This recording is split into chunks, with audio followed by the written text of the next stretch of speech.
tea. Okay.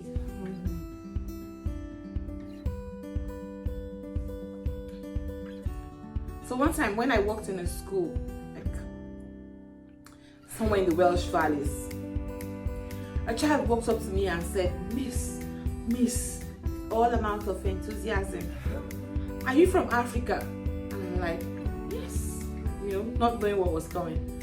I'm from Africa. Yes, I'm from Africa. And the child said, if you're from Africa, how come you're rich?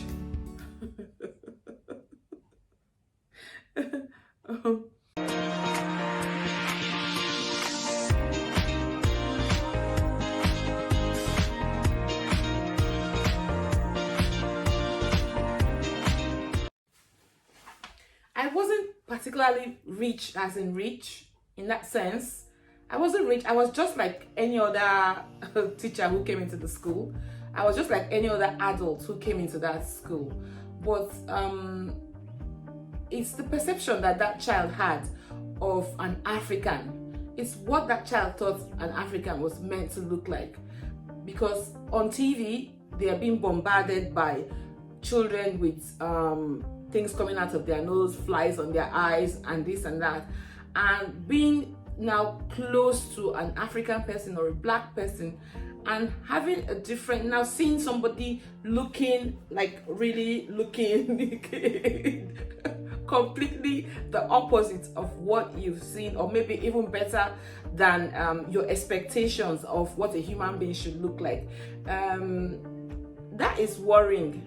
It's worrying for someone from that age, because this was a child that was around the age of 10, not even up to 10. The child was around maybe the age of 6, 7 or 8, yeah. So innocent, so ignorant of like emotions and stuff like that. So to just blot out that, children, they just say it as it is. They say how they feel. It's worrying. It's worrying, yeah. So that perception that everybody in Africa, people are jumping on the trees and that, well, it's not the case. Most of the people that you find here in the diaspora, most of us are people who have, there are different classes of people that you find in the diaspora. You will find professionals, and technocrats and skilled people who have come in with skills, and also some of them may not come in with skills per se, but they are quite intelligent people who have a lot to bring in. And this thing of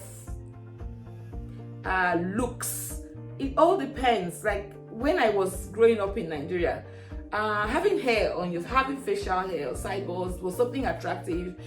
Any type of hair on your body, an African man will see it like, wow, it's beauty. You understand? It's beauty. But when you're here, hair is like, oh my goodness, hairy, scary monster. Hair should not be seen on any other parts of your body where they shouldn't be seen. They can be on your head, but not like on your hand, on your legs, on any other part of your body. Hair should be removed immediately, not to be seen. So its perception is a very strong thing, and it depends on where you are. It all depends on where you are in the world, yeah. And if you allow somebody, this is why sometimes people say, oh, why are you on YouTube? I said, no, I have to speak. I have to put my voice there. No matter how small YouTube is, I have a voice to change my story, to tell my story the way I want to tell it. I do not want somebody else to tell my story for me. You understand? And now, oh my goodness, there are bloggers everywhere in every country. Anything that you say, they will go and reblog it in their own words. So African bloggers do all this gossip and all that type of thing. But then you have the European bloggers who carry political stories or propaganda or all those type of things. And they will keep on writing your story for you if you don't bring out yourself. If you don't bring that African beauty or African wealth or African goodness or that Africanness or that thing that you want to take to the diaspora with you. You want to sit down in your house with it and be like, every day you're crying, oh, Igbo people did this to me, Igbo people did that to me.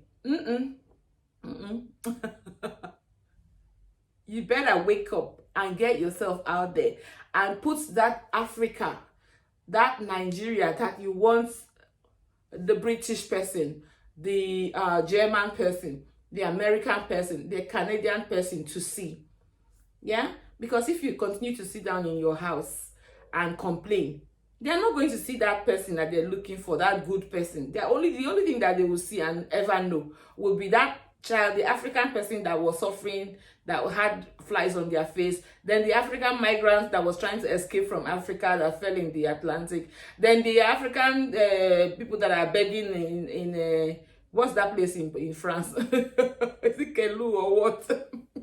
And then the African people who are on benefits in the UK. That is all you will see. So you need to, like, those are the perceptions. Those are the perceptions that people have of us as Africans, and you have to constantly keep on presenting yourself, because when you are here, you're like an ambassador. You represent something. You represent a phenomenon that you're not aware of. Like for my husband and I, every time somebody walks into our house or into our home, they always ask me, what do you do? And when I tell them what I do for a living, they're not satisfied that is enough to give us the comfort that we have. If I tell them I'm a teacher, they'll be like, what does your husband do? So that is telling me that they are not satisfied with the response I've given to them. They want to know deeper what we do that is giving us maybe the level of comfort that we have. So those are the perceptions that we deal with every day. More to come.